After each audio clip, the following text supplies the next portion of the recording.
Olá, sejam todos bem-vindos, sejam todas bem-vindas. Sou o professor Diego Dantas e hoje nós vamos estar dando, continuidade à nossa aula 2, referente à disciplina de metodologia da educação de jovens e adultos. Então, sejam todos bem-vindos, sejam todas bem-vindas. E a nossa aula de hoje, ela tem por tema o conceito freiriano de alfabetização de jovens e adultos, né? A gente sabe, como a gente viu lá na aula passada, é, Paulo Freire, né, teve uma influência muito forte, né, na alfabetização de jovens e adultos. Foi bastante criticado, né, naquela época, como nós fizemos um resgate histórico lá na primeira aula, a gente viu que ele foi duramente criticado, mas também, né, a influência dele, a metodologia utilizada por ele, fez muitas críticas, né, a modelos a modelos autoritários, né, de educação, como também levando em consideração a educação de jovens e adultos. É tanto, né, que o conceito freiriano, não só de alfabetização de adultos, mas o conceito freiriano de uma forma geral na educação, é algo ainda muito forte, muito relevante nos dias atuais. É tanto, né, que Paulo Freire é um dos ícones aí da literatura da educação. Ok, vamos lá na continuidade. Então, educação libertadora de Paulo Freire, né? Concepção e prática. Quando a gente fala de educação libertadora, a gente já se remete, né, a algo que precisou se libertar, né? O que é que se remete quando a gente lembra de algo que precisou se libertar? Era algo que estava preso, né? Era algo que não era muito legal, né? E quando Paulo Freire vem com esse rompimento, né?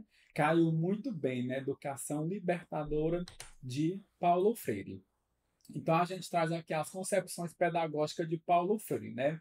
Uma educação como um processo de humanização. Paulo Freire, em todos os seus escritos, né? Ele sempre gosta de trazer a pessoa para o centro, né? Do seu protagonismo, né? Paulo Freire sempre traz essa crítica a outros modelos educacionais, né? é, Como trazendo, né, o sujeito como protagonista do seu processo e aprendizagem, né, como um pertencente a esse processo e também levando em consideração os seus saberes. Né? Em muitos modelos de educação tradicional, a pessoa, né, era vista como uma tábula rasa, uma folha em branco, né? Eram tidas como gavetas vazias. E Paulo Freire dizia que não, que todos nós temos os nossos saberes e que esses saberes eles têm que ser levados em consideração, sim, é um ponto de partida, né? Aqueles saberes adquiridos ali nas suas vivências, né, no cotidiano, né, de vida, é um ponto de partida para uma educação libertadora, certo? A educação deve ser voltada para a emancipação do sujeito, permitindo-lhe transformar a realidade. Quando a gente fala de emancipação do sujeito, é exatamente romper com essas barreiras de que a educação ela tem que estar enraizada em algo, né? Em que a educação é algo que eu tenho apenas que aprender um determinado conceito ou um determinado conteúdo. E a educação não, ela vai para muito além disso. Ela vem para romper, né, essa situação e emancipar, libertar o sujeito. Quando Paulo Freire traz essa questão da humanização e como também da criticidade, é levar o sujeito não só a aprender um conteúdo, mas é um sujeito que, além de aprender um conteúdo, ele aprende a pensar, a refletir sobre aquele conteúdo que ele está aprendendo, bem como transformar a realidade onde ele está inserido. Não é eu apenas aprender por aprender, mas é eu aprender numa perspectiva de mudança de realidade, ou seja, eu aprender para mudar a realidade da situação de onde eu estou inserido, certo? Características principais da educação libertadora de Paulo Freire é o quê? Respeito ao educando, né? Outro ponto muito forte de Paulo Freire é isso. Respeitar os seus saberes, respeitar o educando, respeitar a sua singularidade, a sua significância, né? Que todos nós temos as nossas particularidades, todos nós temos as nossas formas de aprender, todos nós temos as nossas singularidades. Então, Paulo Freire, ele deixava muito evidente que isso tinha que ser respeitado, porque cada pessoa é singular. Então, tudo isso tem que ser levado em consideração no ato de alfabetizar, no ato de aprender. Diálogo contínuo entre educador e educando. Olha que coisa rica, que coisa linda, diálogo. O que é que, quando a gente fala nessa palavra diálogo, o que é que se remete? Uma via de mão dupla. Tanto um outro fala quanto o outro escuta, como um fala e o outro escuta. Ou seja, os dois têm vez e têm voz. A gente faz um diálogo sozinho? Não. Para que se construa um diálogo, é preciso de duas ou mais pessoas. Então, na perspectiva pedagógica de Paulo Freire, o diálogo, né, ele é muito presente. O diálogo tem que ser algo muito contínuo, né?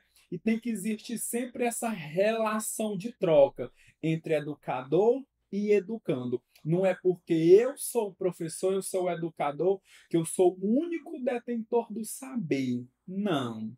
Como Paulo Freire fala, todo mundo tem os seus saberes. E todos esses saberes têm que ser levados em consideração. Então, para que eu possa conhecer os saberes do meu aluno, eu tenho que ouvir esse meu aluno, eu tenho que trocar conversa, diálogo, eu tenho que manter um diálogo, eu tenho que construir um diálogo e, acima de tudo, eu tenho que dar continuidade a esse diálogo. Desenvolvimento da criticidade, pensamento crítico e reflexivo. Olha, gente, hoje muitas pessoas elas não sabem pensar, né? As pessoas elas são muito ludibriadas hoje em dia, gente, porque nós não sabemos pensar. Eu recebo a informação, eu recebo uma aprendizagem, mas o que é que eu vou fazer com aquilo ali, né? As pessoas não sabem exatamente porque não teve esse desenvolvimento de criticidade, pensamento reflexivo, né? Hoje a educação não é apenas aprender conteúdos científicos, mas também aprender a pensar, a refletir, né? A ter uma criticidade reflexiva. O ato da aprendizagem também é desenvolver isso. Politicidade, educação não é neutra, mas problematizadora, né? É aprender, gente, numa perspectiva de uma educação que resolva problemas. Hoje em dia as pessoas ficam muito assim alheias quando se pegam dentro de determinadas situações de problemas, mas que não sabem resolver. Ficam alheias, aéreas, porque não sabem resolver tais situações, exatamente porque não foram pessoas que foram ensinadas a isso, pessoal. Ensinar não é apenas conteúdo, mas é ensinar também a pessoas a pensarem, a refletir, a serem críticas, né? A terem essa politicidade, não ser pessoas neutras, só saber ouvir e engolir e pronto. Não, é saber por que, que isso está acontecendo, por que, que não poderíamos fazer assim, deliberar outras alternativas, outras possibilidades. Isso sim é ser uma pessoa ativa. saber resolver problemas, a partir de problemas traçar é, é, causas para resolver essas situações, né? Então, elevar a mente a essa evolução, né? Fortalecer a mente também para ter esse aprendizado crítico e reflexivo. O papel do educador e o educando, né? Para Paulo Freire, o educador e o educando sempre como sujeitos ativos no processo de educativo, ou seja, não é só o professor enquanto pessoa ativa no processo de aprendizagem, mas os dois principais sujeitos, o professor e o aluno, o educador e o educando, são os dois principais sujeitos nesse processo educativo, e sujeitos ativos, né? A relação pedagógica não é hierárquica. O educador não é o único detentor do conhecimento, como eu acabei de falar. Diálogo ele se dá entre duas pessoas. E como é que é a troca de conhecimento? Através de eu saber ouvir, como também através de eu saber falar, né? Tem que ter esses dois caminhos, esses dois viés. E o professor jamais ele vai ser o único detentor do saber. Como eu falei, todos nós temos os nossos conhecimentos, todos nós temos os nossos saberes. E assim há essa troca de conhecimentos. A educação deve ser mediada pelo diálogo, né? Vocês vão ouvir muito isso, né? Nos escritos de Paulo Freire. Paulo Freire. Diálogo, criticidade, reflexão, né? São os pilares dos escritos de Paulo Freire. Porque para ele tudo isso tem que ser levado em consideração. A educação deve ser mediada pelo diálogo. Antes de começar o ensino, o conteúdo a ser trabalhado deve ser construído com base na realidade do educando. A aprendizagem deve partir da experiência e realidade do aluno. Como é que eu posso conhecer o meu aluno, gente? Como é que eu posso conhecer a realidade desse meu estudante se eu não conversar com ele? Se eu não procurar manter o básico de um diálogo com ele? Então, antes mesmo de eu começar a encher o meu aluno de conteúdo, eu tenho que conhecer esse meu aluno. Eu tenho que saber qual é a realidade dele. Eu tenho que saber qual é o contexto dele. E para Paulo Freire, isso é a base, né? Como é que eu quero construir se eu não tenho a base? Então, para Paulo Freire, o mínimo é o diálogo. Essa mediação que é realizada pelo próprio educador, pelo próprio professor.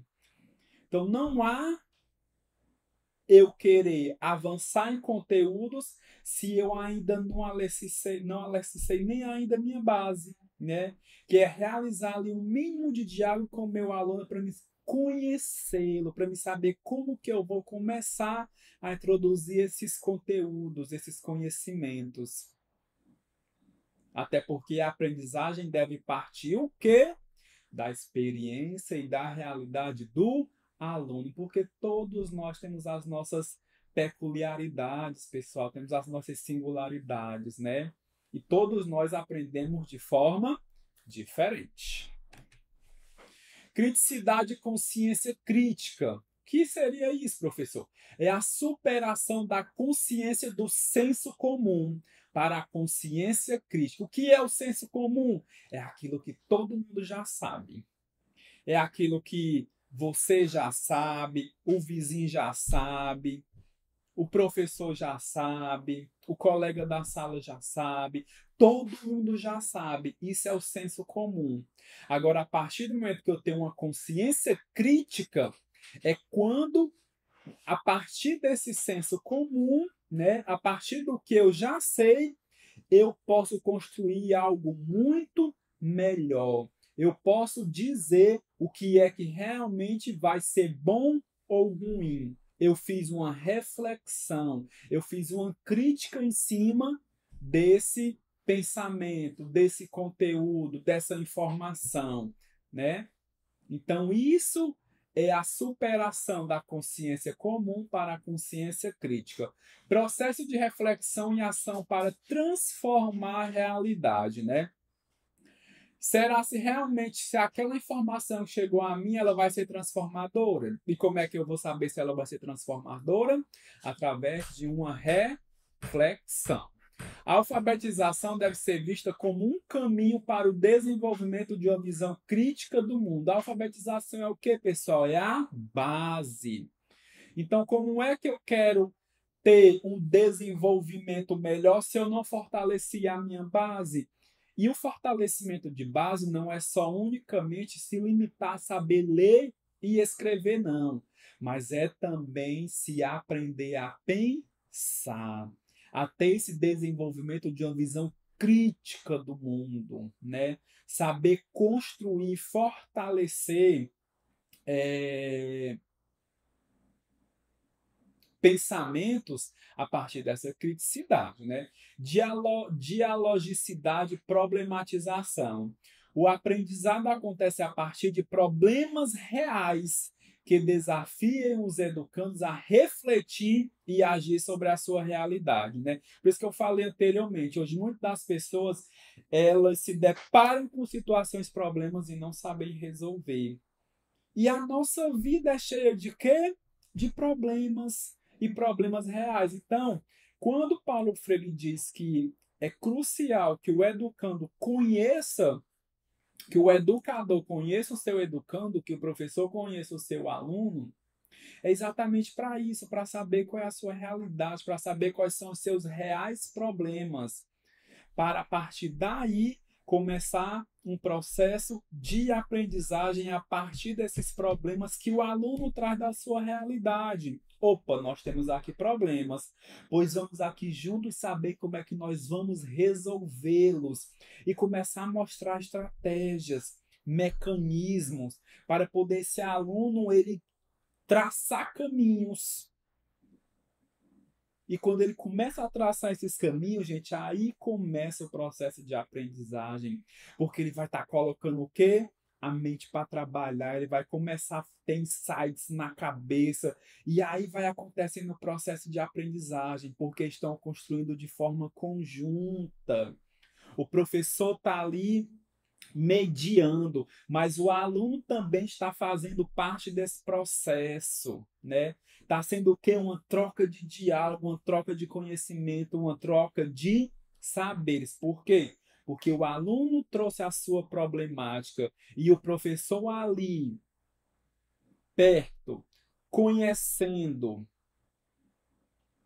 trazendo para perto ali a realidade do estudante e ali já fazendo com que o processo de aprendizagem ocorra a partir daquela problemática ali que o aluno está vivenciando todo santo dia.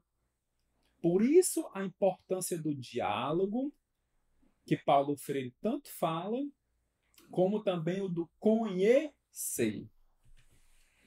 O método Paulo Freire. Educação como método de conhecer e não de ensinar. Olha aí, coisa bonita. Educação como método de conhecer e não de ensinar. Antes de eu ensinar, eu tenho o quê? Que conhecer. Freire defende que a pedagogia deve ser vista como uma teoria do conhecimento, que envolve três momentos. O primeiro, investigação temática. Pesquisa das palavras e temas geradores da vida cotidiana dos educandos. Como é que eu quero trabalhar a alfabetização com os meus alunos, né? Aqui no remeter à educação de jovens e adultos. Se eu não sei a realidade desse meu aluno, como é que eu vou trabalhar palavras com temas geradores se eu não conheço a vida cotidiana desse meu educando? Se eu não sei com o que ele está trabalhando, né? Então, o professor, partindo de um pressuposto de um método Paulo Freire, ele tem que conhecer a realidade do seu estudante, porque ele vai começar a inserir esse conhecimento científico, que é a alfabetização, a partir dos conhecimentos prévios que esse aluno traz, né? No tempo, né, do boom do Paulo Freire, existia o quê? Muitos trabalhadores da construção civil. Então, eles começaram a ser alfabetizados a partir da realidade deles dentro da construção civil, através das palavras das ferramentas, através das palavras do cotidiano que eles usavam ali nos canteiros de obra, porque isso facilitava o processo de aprendizagem, porque eles conheciam aquela palavra, mas eles não sabiam como era usada aquela palavra no processo de ensino e aprendizagem. Por isso a investigação temática, né? O primeiro momento é o professor investigar esse aluno. O segundo é a criação de situações desafiadoras, situações problematizadoras que desafiam a reflexão crítica, ou seja, trazer o aluno, né? Ou então conhecer certos problemas desses alunos e trazê-los ali para se desafiarem a resolverem. Mas não é resolver de qualquer forma, é resolver pensando qual é a melhor forma, qual a melhor estratégia, se essa resolução aqui vai ser boa só para mim ou se vai ser boa para todos, se essa resolução aqui vai mudar só a minha vida ou se ela vai mudar toda a realidade de uma comunidade. Então, Paulo Freire queria que as situações fossem vistas a partir de uma reflexão crítica. E o terceiro era a problematização, né? Superação de uma visão simples, ampliando a compreensão crítica da realidade, ou seja, deixar de resolver um problema não apenas na sua simplicidade, mas resolver esse problema superando essa simplicidade. Era o quê? Ampliando essa visão, como eu acabei de falar. Será que a resolução desse problema vai ser benéfico só para mim?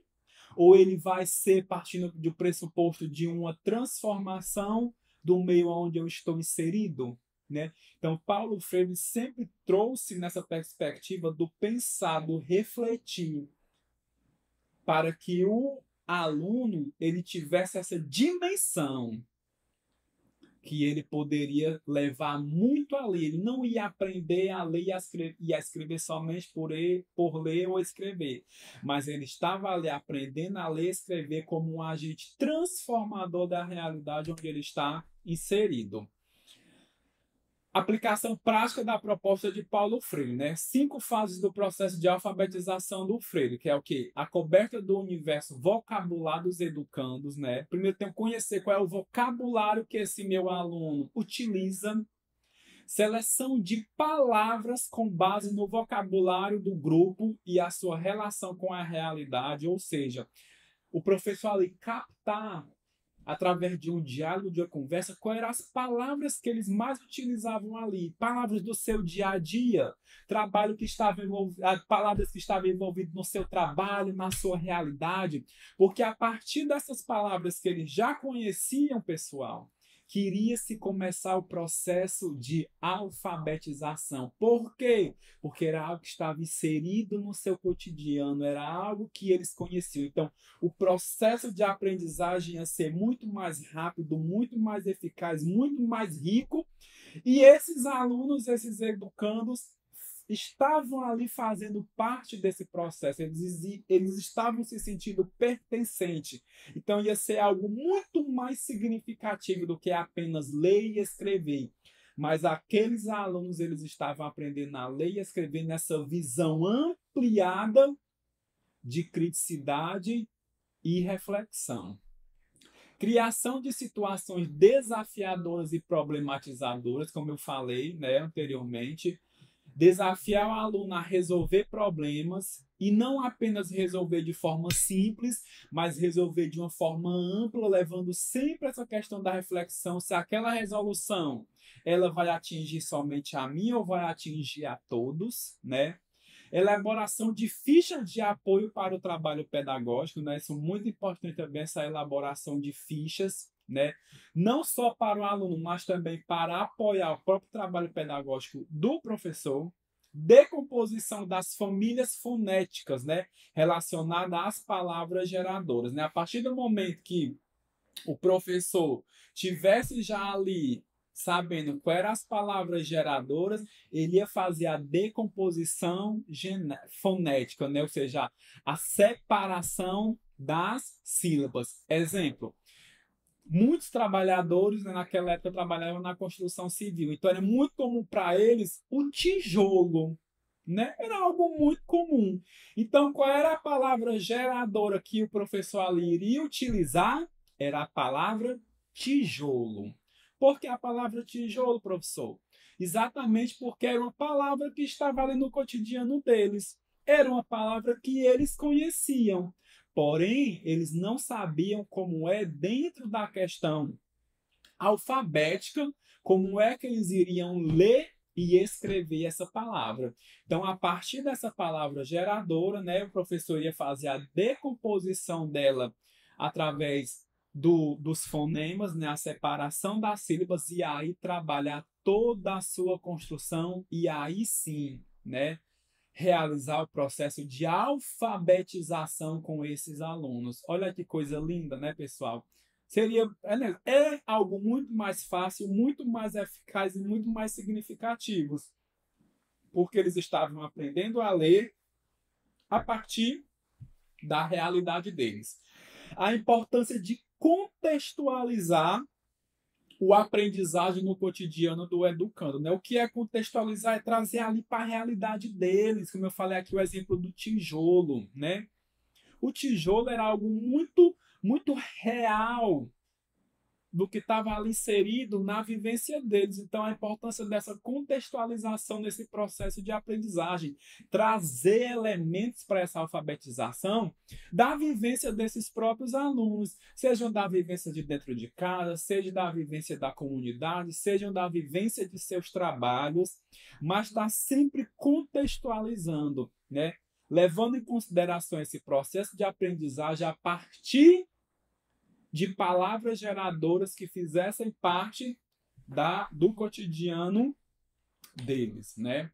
A proposta de Freire para a alfabetização de adultos é algo altamente inovadora, pois promove uma aprendizagem o quê? Libertadora e não mecânica, né?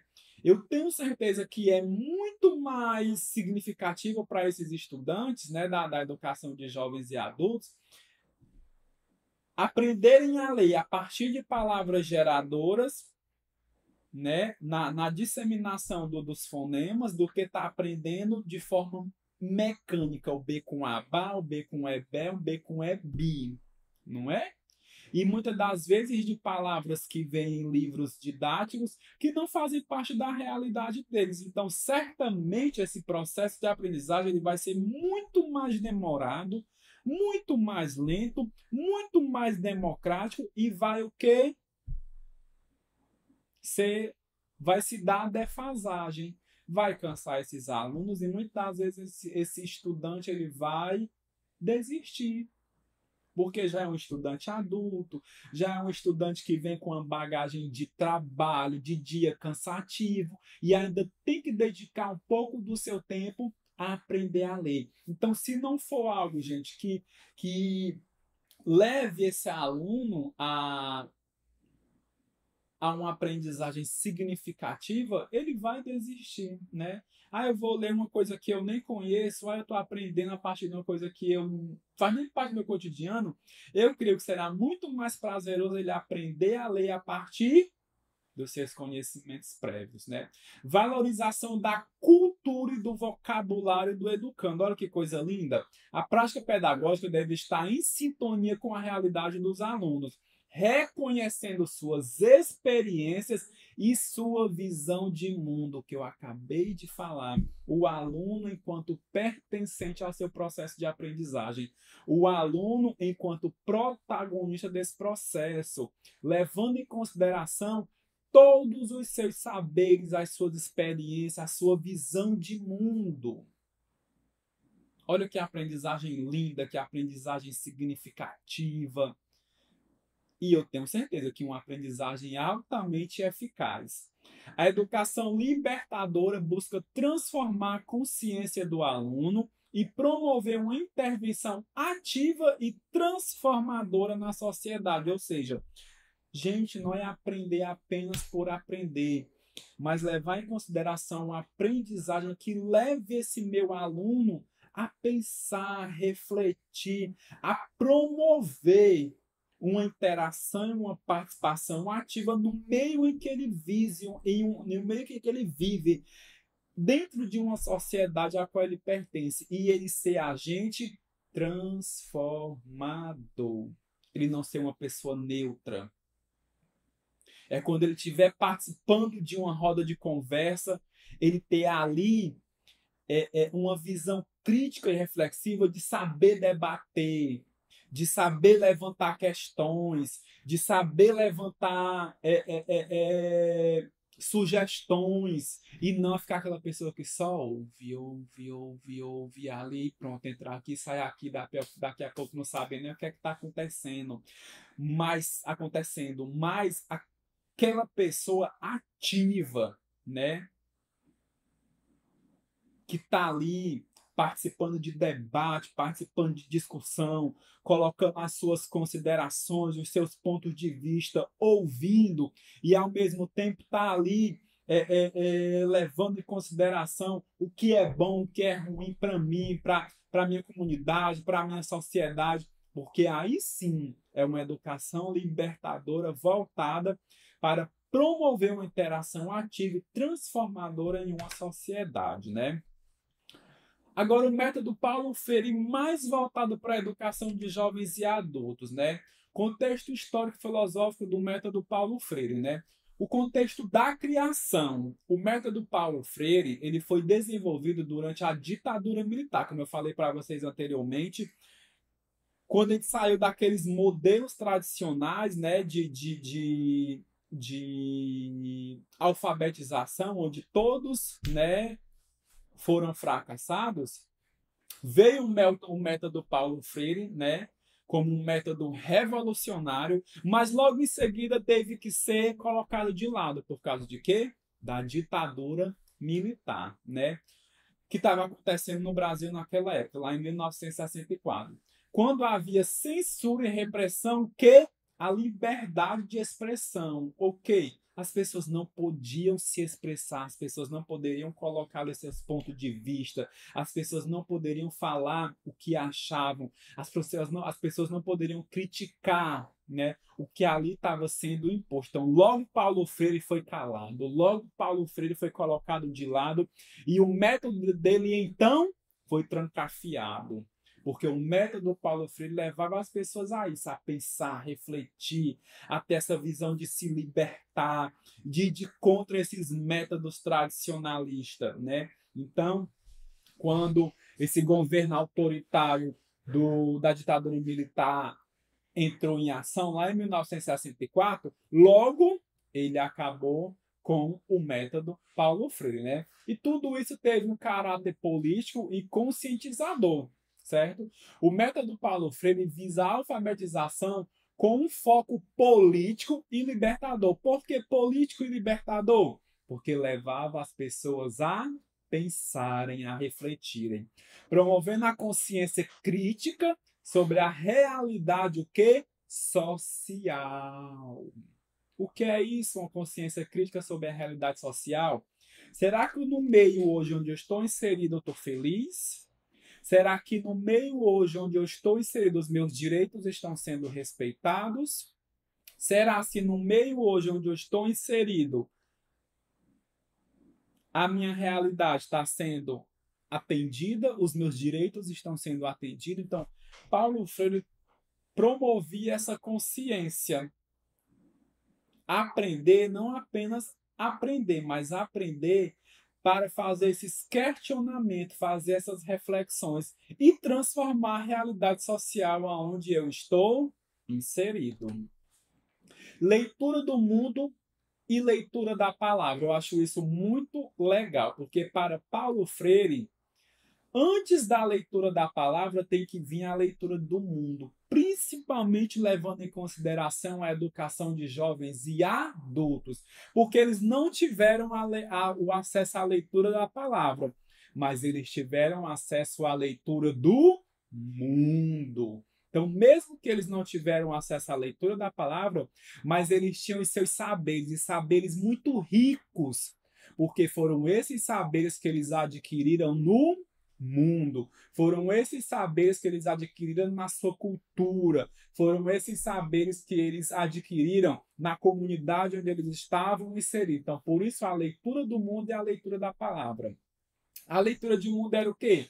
Quando a alfabetização começa com a compreensão do mundo ao redor, considerando a realidade de onde, de quem? Dos educandos, ou seja, antes mesmo de eu inserir esses alunos nessa atmosfera de alfabetização, eu tenho que conhecer qual é a leitura de mundo desse aluno. Porque a partir dessa leitura de mundo que eu, enquanto professor, enquanto educador, vou introduzi-los a essa leitura da palavra, levando em consideração todo esse conhecimento que eles trazem nessa bagagem de mundo, né? Todo esse conhecimento prévio que eles trazem. Então, a alfabetização deve partir daí, da leitura do mundo, para então ser inserido a leitura da palavra. E a leitura da palavra ela é o quê? Ela é objeto ou objetivo final. É a leitura e escrita crítica para que o aluno atue como o quê? Um cidadão consciente. Ou seja, se ele já tem a leitura do mundo, ele vai ter agora a leitura da palavra. Porque é exatamente a leitura da palavra que vai ser o objeto final, né? Que é exatamente o conhecimento crítico e reflexivo que esse sujeito precisa ter enquanto um aluno, né, que atue como um cidadão consciente. O que é um cidadão consciente? É um cidadão que sabe dos seus direitos e dos seus deveres. É um cidadão que coloca em prática os seus deveres, mas também sabe onde cobrar e como cobrar os seus direitos, né? Ele sabe colocar em prática os seus deveres, mas também sabe cobrar e onde cobrar os seus direitos. A importância do do estudo da realidade, né? Uma escuta ativa. O educador deve escutar os educandos para entender sua realidade e organizar um espaço de diálogo. Como eu falei aqui, não existe um diálogo só com uma pessoa.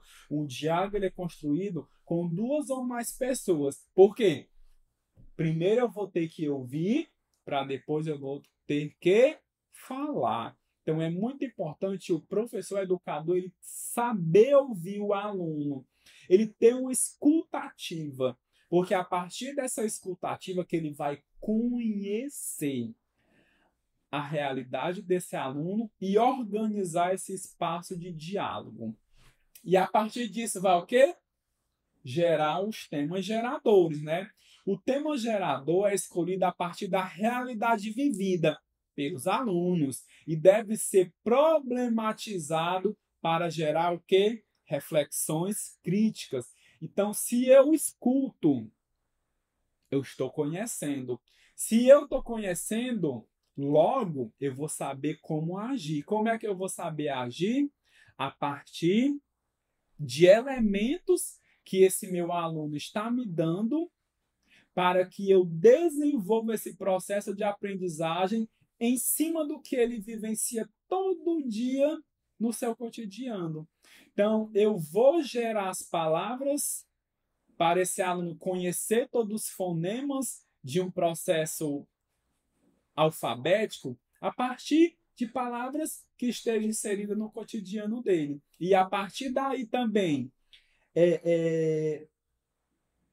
propor problemáticas para que esse aluno resolva a partir, né, de reflexões e também em cima de criticidade, para poder esse aluno ele sempre saber se essa decisão que ele está tomando para resolver esse problema vai beneficiar apenas ele ou a todos aqueles que estão inseridos ao redor dele, né? Então, essa é a importância do estudo da realidade. Materiais de alfabetização freiriano. Claro, né? Levando em consideração a contextualização regionais, né? Materiais de alfabetização, eles eram produzidos com base na realidade local dos alunos, utilizando palavras e imagens que ressoam com suas experiências. Ou seja, um professor que utilizava um método de alfabetização freiriano, ele levava em consideração palavras e imagens que estavam inseridas na realidade desses estudantes, né? Que soavam e ressoavam suas experiências de vida. Olha aí, coisa linda, que coisa importante, né? E qual era o objetivo?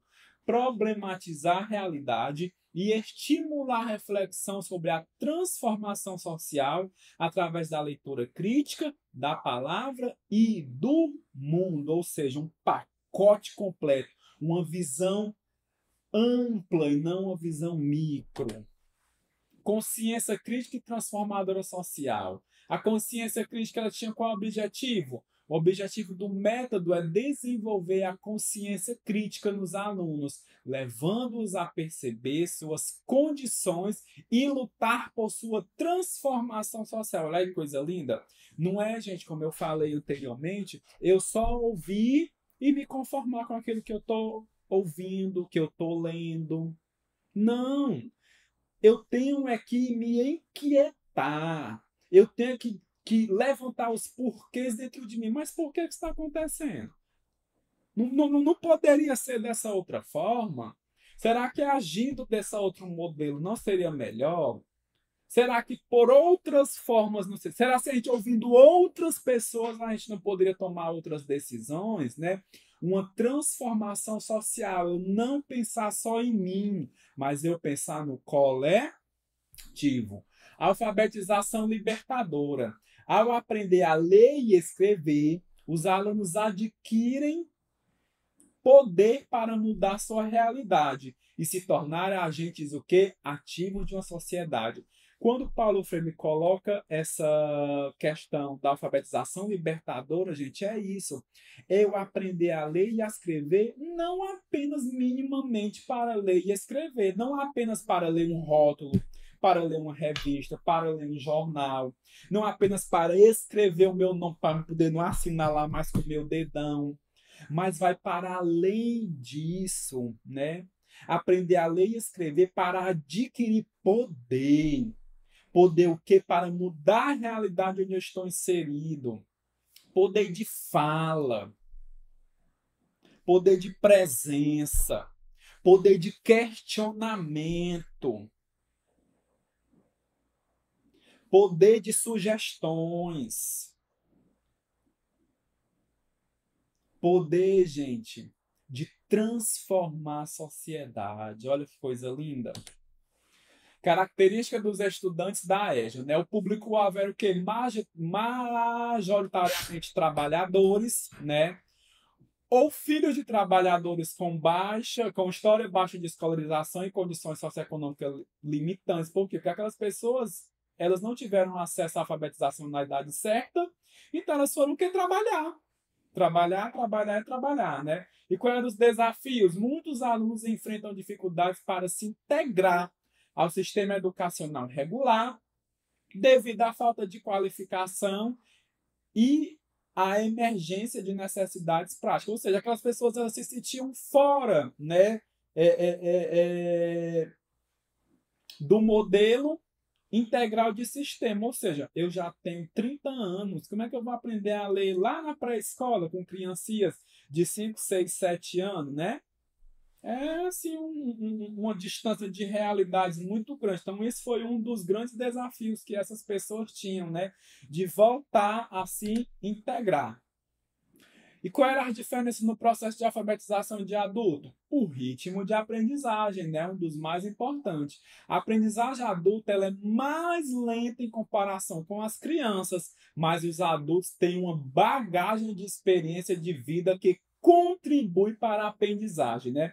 Quem não já ouviu muito aquela frase que os próprios mais velhos que não frequentaram a escola falam, né? Papagaio velho não aprende mais. Aprende. Ele não pode aprender levando em consideração o mesmo ritmo de aprendizagem de uma criança, nem as mesmas estratégias.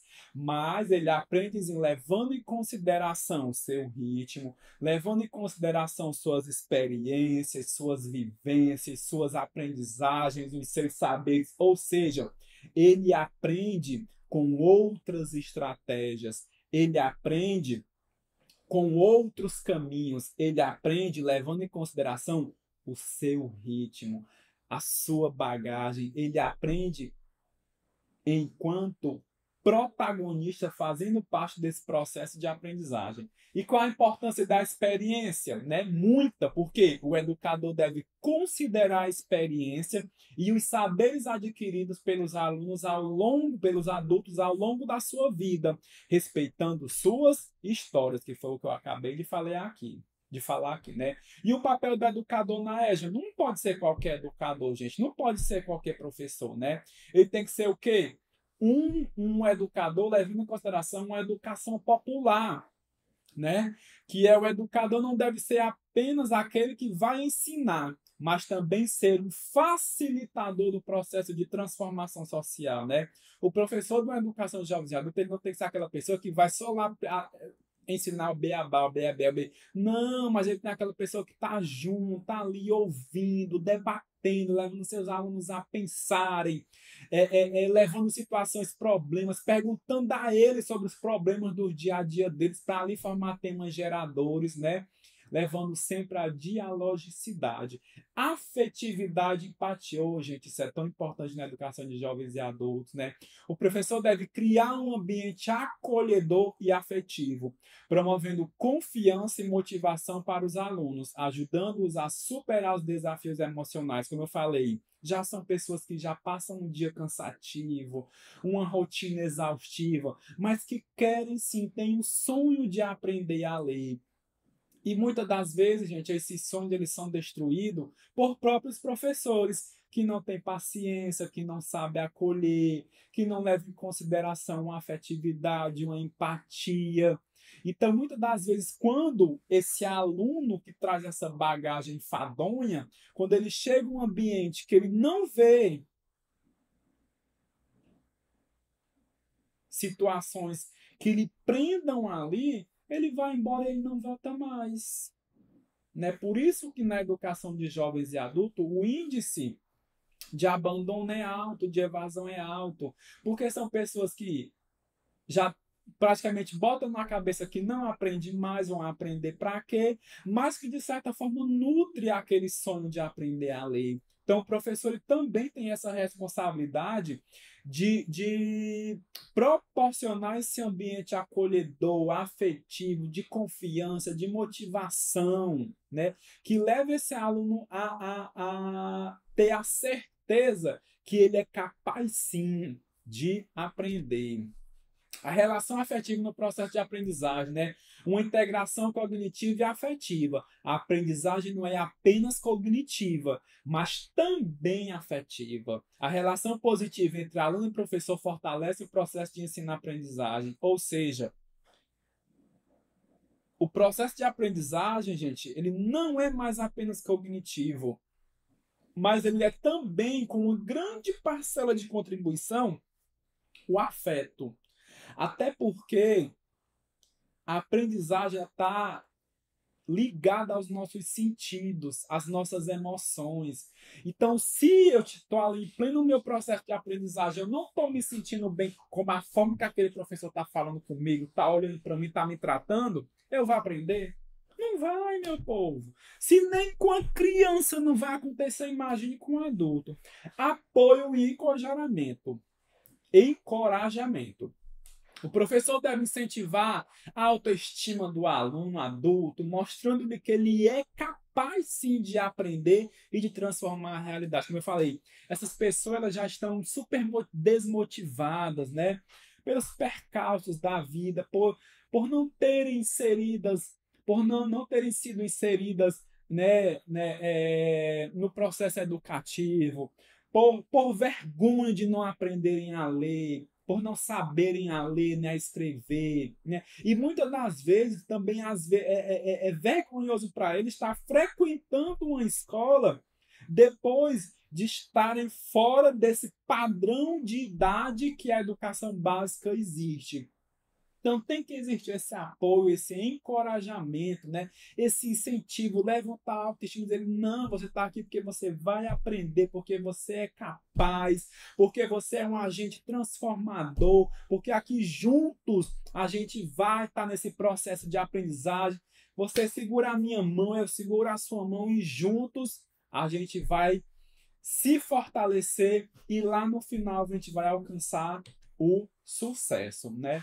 Então a educação como direito e transformação, a educação de jovens e adultos, a EJA, né, ela é uma educação que deve ser vista como um direito fundamental e não como um favor. Eu tenho que ter essa pegada de transformação social, que é o quê? Ao aprender, o aluno ele não só transforma sua vida, mas também contribui para a transformação da sociedade em que vive, né? Como eu bem já falei aqui, eu tenho que aprender não só visando o meu bem-estar, mas eu tenho que aprender visando também como eu vou transformar a vida de outras pessoas, né? O método de Paulo Freire continua sendo uma abordagem essencial para a alfabetização e a educação crítica, especialmente no contexto da EJA, permitindo que os alunos se tornem agentes ativos na construção de uma sociedade mais justa e consciente. Então, esse método Paulo Freire, gente, ele é vivo até hoje. Por quê? Porque ele é eficaz. Porque ele muda, porque ele transforma. Então, é algo que é visto até hoje. Então, né, encerro minha aula de hoje, encerro essa disciplina de hoje, a educação de jovens e adultos. Espero que juntos nós possamos ter construído esse elo, né, de uma aprendizagem significativa através dos conteúdos dessa disciplina.